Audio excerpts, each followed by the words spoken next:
Terima kasih kepada Datuk Seri Timbalan Speaker kerana memberi peluang kepada Kota Melaka untuk mengambil bahagian dalam perbahasan menjunjung kasih Tita Seri Paduka Baginda Yang di-Pertuan Agong. Timbalan Speaker, Yang di-Pertuan Agong memandang serius tentang isu rasuah yang berlaku. Ya, kita boleh lihat dalam Tita Yang di-Pertuan Agong. Dan memang betul, rasuah itu merupakan faktor yang terpenting untuk menentukan sama ada sesebuah negara itu boleh menjadi maju atau tidak. Kalau kita lihat senarai nama 10 negara yang termaju di dunia ini, kita dapati indeks rasuah mereka adalah berada di tempat yang terendah. Ya, indeks rasuah mereka adalah rendah.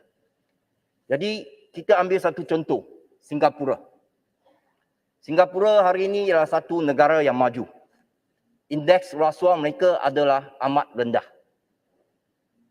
Ini juga diguna pakai, contoh Singapura ini juga diguna pakai oleh rakan-rakan kita daripada PAS apabila mereka kempen di Johor. PAS kata Singapura boleh jadi satu negara maju kerana tidak ada UMNO di sana. Sebab UMNO, saya sambung, ya, sebab UMNO itu ialah kata ganti rasuah. UMNO itu serupa ialah rasuah. Sebab itu apabila ada UMNO di Malaysia, ada rasuah, sebab itu negara kita tak boleh maju. Kenapa saya kata begitu, Timbalan Speaker? Sekarang di Johor ada pilihan raya. UMNO Barisan Nasional mereka gunakan siapa sebagai ikon untuk menarik undi di Johor? Pekan. Siapa itu Pekan? Telah dijatuh hukuman sah rasuah oleh Mahkamah Rayuan. Mahkamah Rayuan kata itu adalah satu kes yang amat memalukan negara kita di mata dunia. Amat memalukan. Tetapi hari ini UMNO Barisan Nasional menggunakan Pekan untuk memancing undi. Itu memang satu parti yang rasuah. Ya, Timbalan Speaker. Kembali balik kepada isu rasuah ini. Kalau kita betul-betul nak lawan rasuah, kita mesti perlu memastikan Suruhanjaya Pencegah Rasuah Malaysia itu adalah satu entiti yang berintegriti. Kalau SPRM perlukan berintegriti, sudah pasti orang nombor 1 dalam SPRM, iaitu Ketua Pesuruhjaya SPRM, harus berintegriti. Maka dalam kes yang berkaitan dengan Azam Baki, di mana memiliki saham lebih daripada yang dibenarkan, apabila kes ini dibongkarkan, sehingga hari ini masih belum ada satu siasatan yang lengkap, yang menyeluruh tentang kes ini. Hari ini tak ada. Sungguh pun Perdana Menteri kata kes ini harus ditutup sebab Suruhanjaya Security sudah buat siasatan.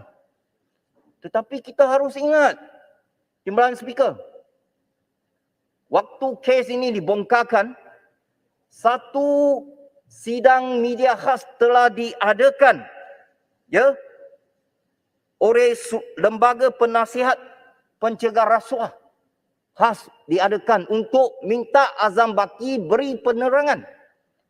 Dalam sidang media khas tersebut, Azam Baki kata dia tidak bersalah kerana akaunnya digunakan oleh adiknya. Dia kata begitu. Ya, dia tak salah sebab akaun dia digunakan oleh adiknya. Selepas itu, Suruhanjaya Security kata, tidak boleh. Akaun mana boleh dipakai oleh orang lain, itu salah. Mereka mahu siasat.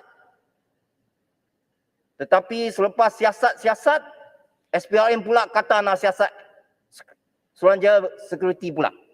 Siasat menyiasat, akhirnya Suruhanjaya Security, SC kata, tak ada kes. Ya, begitu juga dalam jawapan yang mereka beri kepada saya dalam soalan lisan yang saya tanya. Di mana SC mengatakan mereka mengesahkan Azam Baki ialah pemilik akaun dan mempunyai kuasa penuh. Tak ada kes. Apabila SC kata begitu, serta-merta Azam Baki terus ucapkan terima kasih kepada SC. Kata terima kasih kerana membersihkan nama dia. Soalannya, sidang media khas dia kata dia itu akaun diguna oleh adiknya. Sekarang SC kata tak ada, dia sendiri guna. Jadi Azam Baki sudah berbohong dalam sidang media. Bagaimana seorang nombor satu dara SPRM boleh bohong secara terus terang, openly. Dan tiada siasatan, tiada tindakan. Saya tanya dalam dewan juga, soalan lisan. Saya tanya, adakah Tan Sri Azam Baki telah mengisytiharkan pemilikan saham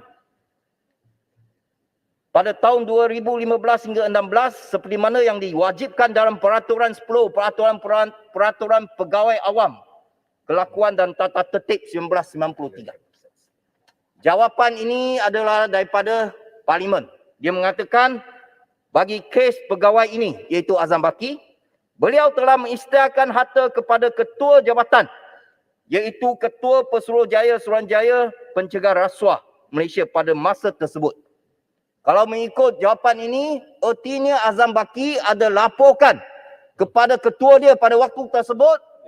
Ketua Pesuruhjaya pada waktu tersebut ialah Abu Kasim dan juga Zulkifli Ahmad pada waktu tersebut. Jadi saya nak minta kedua-dua bekas ketua Pesuruhjaya SPRM ini hari ini tampil ke depan untuk mengesahkan betulkah Azam Baki ada lapor kepada mereka, kalau ya, kenapa tiada tindakan diambil kerana mereka sudah salah laku.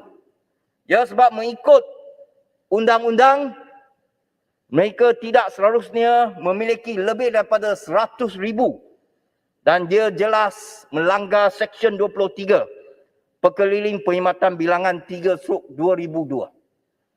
Saya tidak tahu sama ada hari ini adalah satu amalan atau sesuatu yang amat normal dalam sektor pejabat awam. Saya tidak tahu. Kenapa isu ini bila dibongkarkan tak ada tindakan? Adakah pejabat awam lain juga buat sedemikian? Kenapa pada ketika itu Ketua Pesuruhjaya SPRM tahu tak ambil tindakan? Jadi saya minta ya supaya pihak kerajaan boleh memberi penjelasan. Timbalan Speaker, ada ura-ura pula kata Azam Baki akan bersara kerana kontraknya akan tamat pada bulan ini. Jadi saya nak minta kerajaan supaya ya memberi penjelasan sama ada itu satu ura-ura yang akan menjadi satu kenyataan ataupun mereka akan gunakan cara ini untuk merehatkan dia, mensarakan Azam Baki. Tetapi isu pokoknya bukannya Azam Baki bersara maka kes ini tutup, full stop. Siasatan harus dijalankan. Saya minta satu jawatan kuasa khas yang bebas ditubuhkan untuk menyiasat semua perkara ini. Timbalan Speaker, isu kedua yang saya nak bangkit yang berkaitan dengan COVID-19. Sudah lebih daripada 2 tahun negara kita berhadapan dengan pandemik COVID-19 ini. Dan saya jangka tak lama lagi kita akan masuk kepada fasa endemik. Saya setuju dengan langkah yang akan diambil untuk mengisytiharkan negara kita akan masuk ke endemik. Sebab itu memang satu jalan keluar. Ya, tetapi kita harus buat dengan teratur, dengan terkawal supaya kita boleh dapat satu peimbangan antara kesihatan dan juga ekonomi. Jadi kalau kita lihat setakat ini kita boleh lihat setiap hari kes yang dilaporkan adalah antara 20 hingga 30,000. Satu angka yang besar. Akan tetapi saya percaya oleh kerana masing-masing ramai rakyat Malaysia sudah ambil vaksin, maka apabila mereka jangkit COVID, tiada simptom. Tiada simptom, kita tidak harus lekah. Ya? Kita juga harus memastikan mereka yang dijangkit, mereka akan kuarantin. Kalau kuarantin, mereka perlu 7 hari. Ya? Perlu 7 hari. Sudah pasti dalam 7 hari ini mereka dikuarantinkan, terutamanya bagi mereka golongan B40 ataupun mereka yang bekerja sendiri, mereka akan terkesan daripada kuarantin tersebut kerana pendapatan mereka terjejas. Jadi dari segi ini, bagaimana kerajaan boleh bantu mereka? Sebelum ini Nakmal mereka ada bagi, ya, di mana kuarantin 1 hari boleh bagi RM100.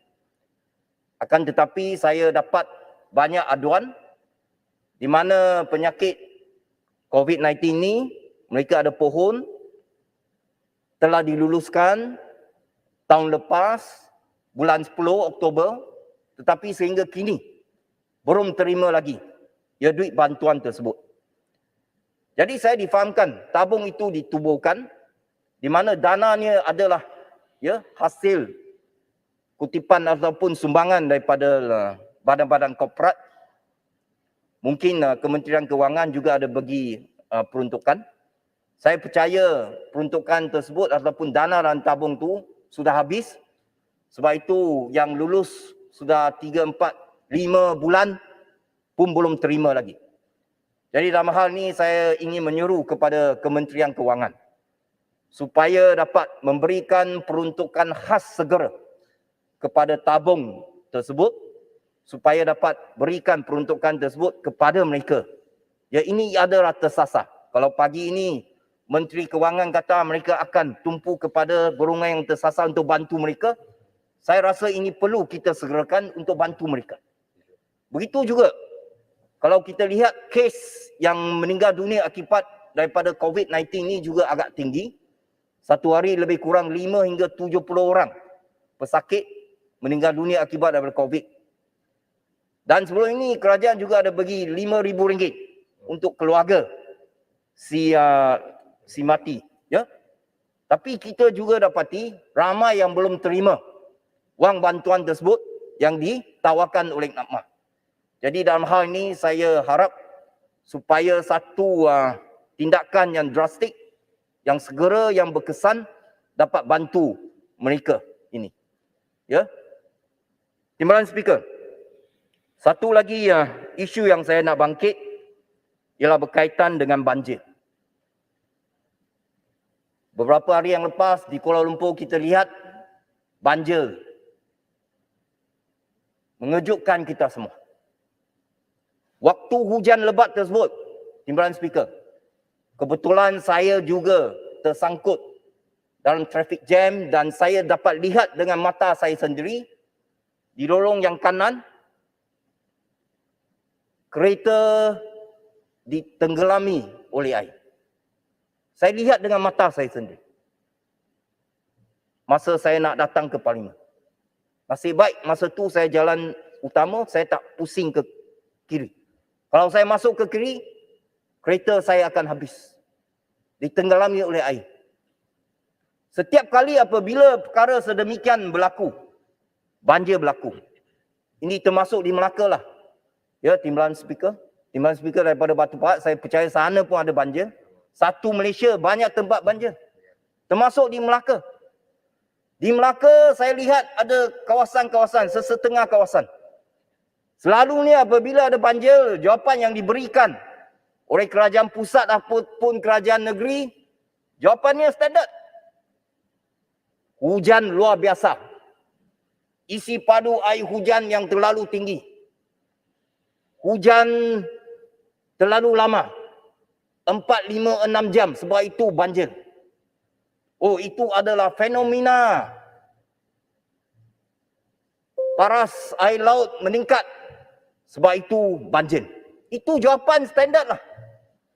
Tetapi ada sesetengah tempat. Contohnya di kawasan saya. Taman Merdeka Jaya. Taman Malim Jaya.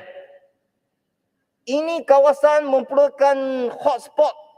Kawasan hitam banjir kilat. Setiap kali hujan saja, sebenarnya. Banjir kilat berlaku di sana. Saya minta lagi 2 minit ya. Ya.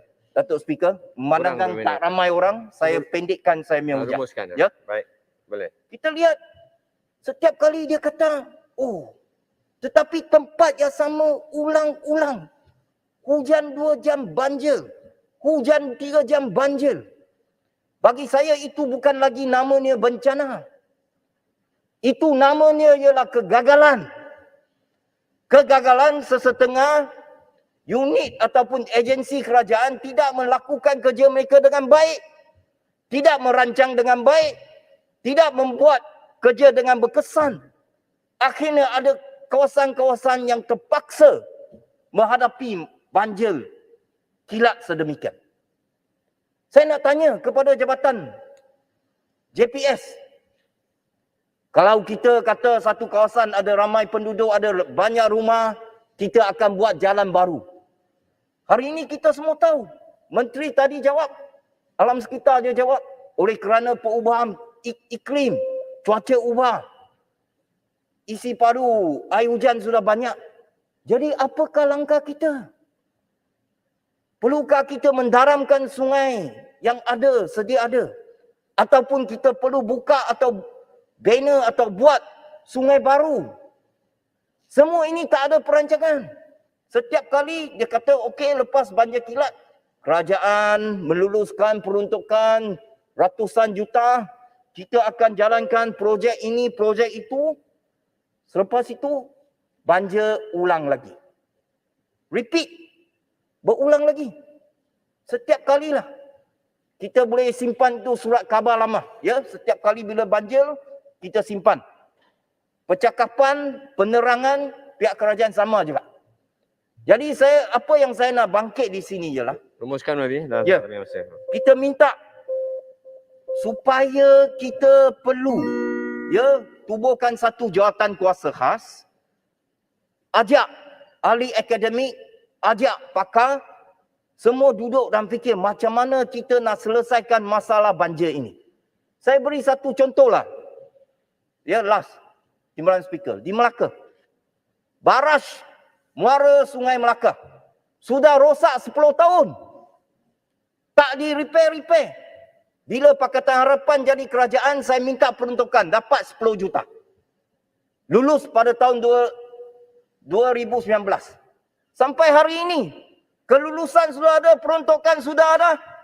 Kerja baiki baraj tersebut belum buat, belum siap. Saya pergi lawat tapak. Itu projek 10 juta punya projek. Tapi saya lihat yang kerja sana, macam buat 100,000 punya kerja. Macam mana kita nak expect kerja masalah ini boleh selesai? Sebab itu, ya, saya minta kita mesti perlu ambil berat dan betul-betul nak selesaikan masalah ini. Okay, baik. Ya. Baik. Dengan itu, sekian, terima kasih. Timbalan Speaker. Baik. Terima kasih.